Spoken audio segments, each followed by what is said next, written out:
Okay, so in this question, we have a damping mechanism used to stop continuous vibration of vehicle suspension.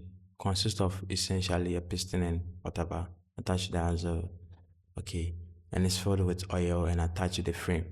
As the axle moves with an initial velocity v naught, the piston moves and oil is forced through the orifice in the piston, causing the piston and the axle to decelerate at a constant rate proportional to their velocity. This. All right. So this question we can just go straight ahead and what and solve it. And before I do, I want to explain how the vehicle suspension works for the sake of those who don't know. All right. So the vertical suspension is just the shock absorber. Okay. Now within the shock absorber, we have a spring like this. All right. Okay. And then there is a plate here. Now on the plate there is a cylinder. There's a pellet cylinder, and then there is something in there like a shafts, and then there's a plate, right? That locks it. And this one is connected to the frame of the body of the car. And this one is connected to the axle, right? Okay, so what happens is that this acts as a damping mechanism in the vehicle. So when the car hits in the pothole, the car compresses on the spring. Now you would want the car to jump back, right? Now when it's coming down, the piston, you see the car is on the piston here, right? So this is a piston, this is a cylinder. The car forces the piston to move downwards. Now within the cylinder, there are fluids here. Let me use a different marker. There is a fluid here, right? So if the fluid, if there is no space for the fluid to move, the car can't go down, right? So they have just provided some small space here, which is called the what? The orifice. So when the car hits on the pothole, instead of it to go down straight, it will go down slowly because the fluid will be moving very slowly through the holes here. Right. So by the time the body will get down, majority of the force that it was coming down with will be lost. Right, that's what we mean by damping. So the car is coming down with 15 newtons. By the time the piston goes down and it goes up again, the force on the car is remaining, let's say, 5 newton, right? So that when the car hits in the portal, it will just come back and like this and it goes again. That's why cars with good shock absorbers don't oscillate plenty when they hit in the portal. Good. So having understood that, what they are saying is that when the car hits in the porthole, the axle decelerates, right? And the deceleration of the axle is given by A equals minus KV. Okay.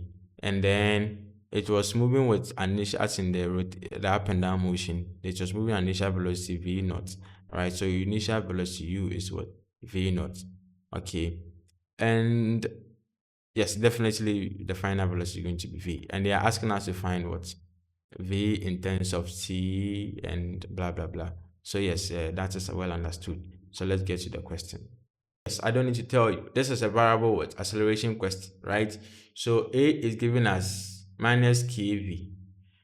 Now, you want to find velocity in terms of time. So you ask yourself, those three equations we developed, which of them can have as velocity and time at the same time? I mean, time at the same time.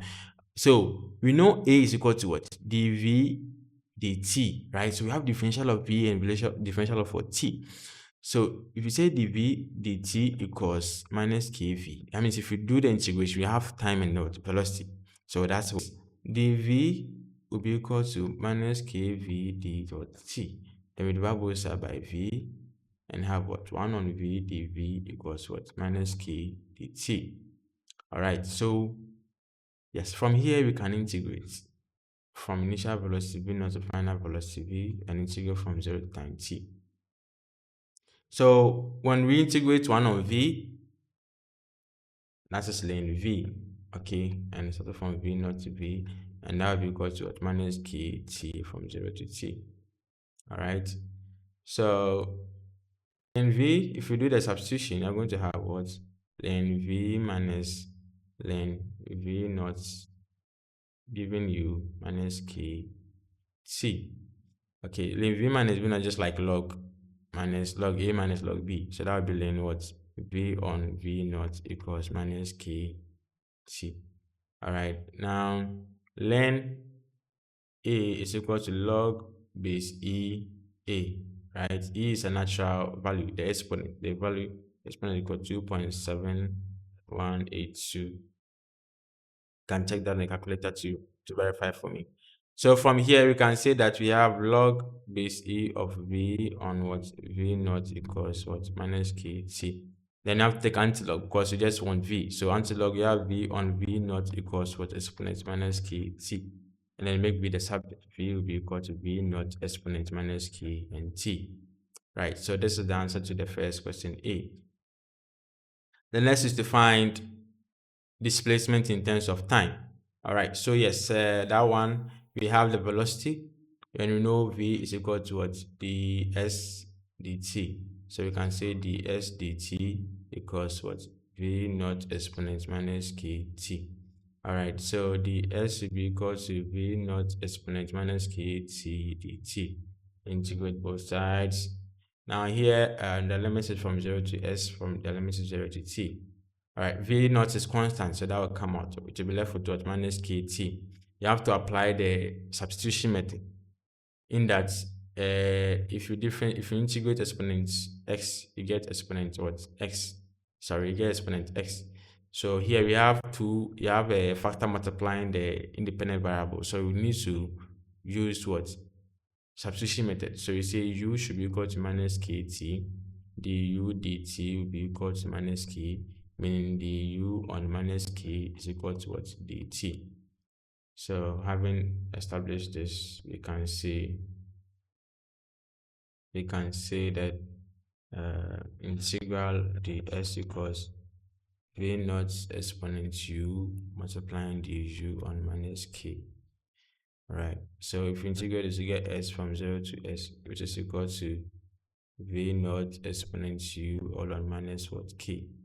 Now you can substitute the limit is from 0 to t. Substitute the u, which is what s equals v naught exponent minus kt, and then from 0 to what t minus k. So if you do the substitution, let's continue somewhere. For the substitution, you're going to have s equals v naught exponent minus kt all on minus k exponent minus v naught exponent 0 all on what minus k. So you plus imply that this one and this one will plus. They're going to have v naught exponent minus kt plus v naught on k, this one on what minus k. So s can be equal to, factorize v naught on k out, you get what v naught on k into bracket 1 minus exponent minus kt. This is minus, right? So if you factorize the v naught on v, you're going to get exponent minus kt minus, and this one will be 1. So I just brought the 1 first, and that is that.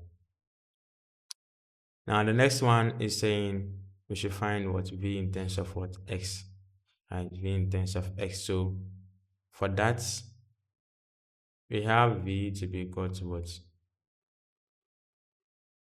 Oh, well, so we have a equals minus kv, right? So we want an equation that involves both velocity and displacement. So we know a is equal to v dv ds. So we can say v dv ds is equal to minus kv. So here we can just cancel v and v. So dv equals minus k ds. Right, now integrate from v naught to v, integrate from 0 to x. That will give us v from v naught to v equals what minus ks from 0 to s. That gives us v minus v naught equals what minus ks. Say v equals v naught plus, sorry, minus k what s. And then question 3. So yes, this is a question under variable acceleration, and you know we started from what the first principle, and this is the third, right? Maybe pardon me with the presentation. If you are following, I know you would get them, right? Yes, just that mine is nasty. Okay, thank you. Let's move to the next question that involves constant acceleration. Question: we have a ball A, which is released from rest at a height 12 meters, and after 0.2 seconds, a ball B is thrown upwards 1.5 meters from the ground. The ball passes one another at a height 6 meters. Determine the speed at which ball B was thrown upwards. Okay, so yes, you would have to do this by sketch. Yeah. So ball A was at this point and was released. So A. And after zero point 0.2 seconds, B began its motion from this height. Right. Now they both pass each other at a certain height, which from there to the ground is what? 6 meters. Determine the speed at which ball B was thrown.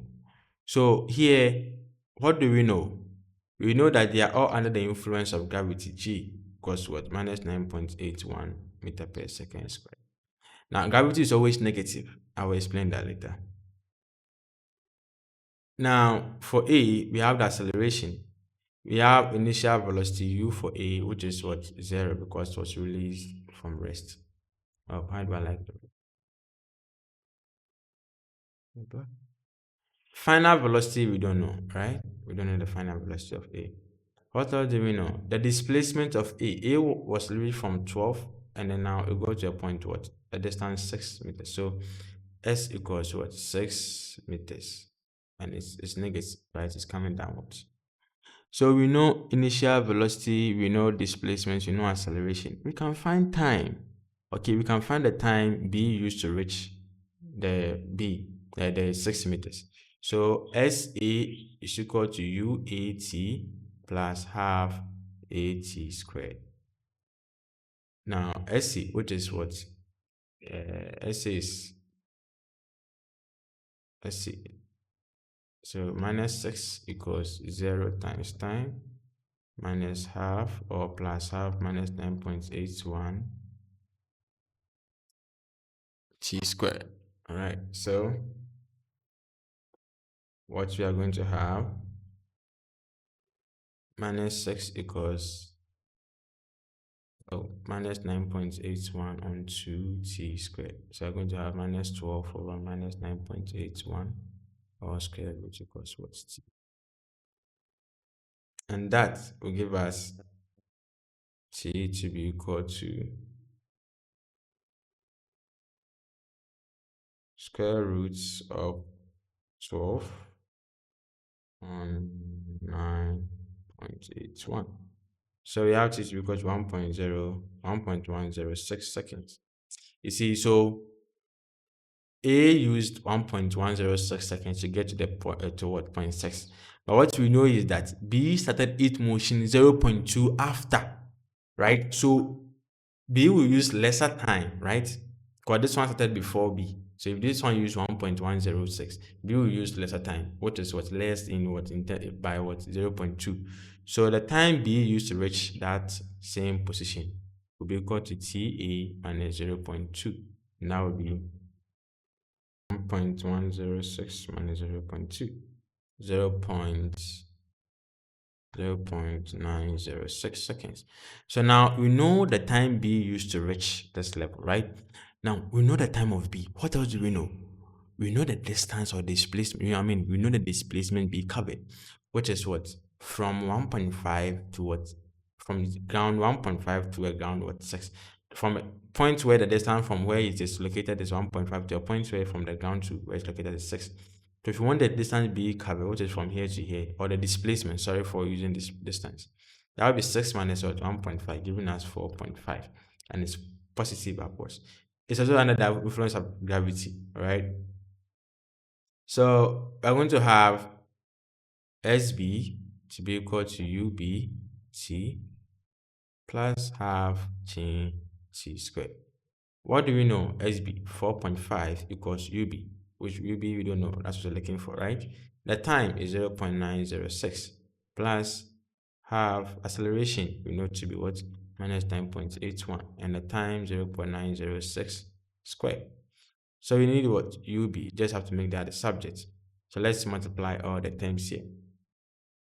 So we're going to have 0.5 multiplying minus 9.81 multiplying 0.906 squared.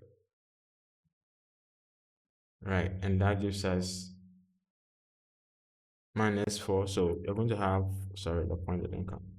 You're going to have 4.5 equals minus 0.906 UB minus 4.029894.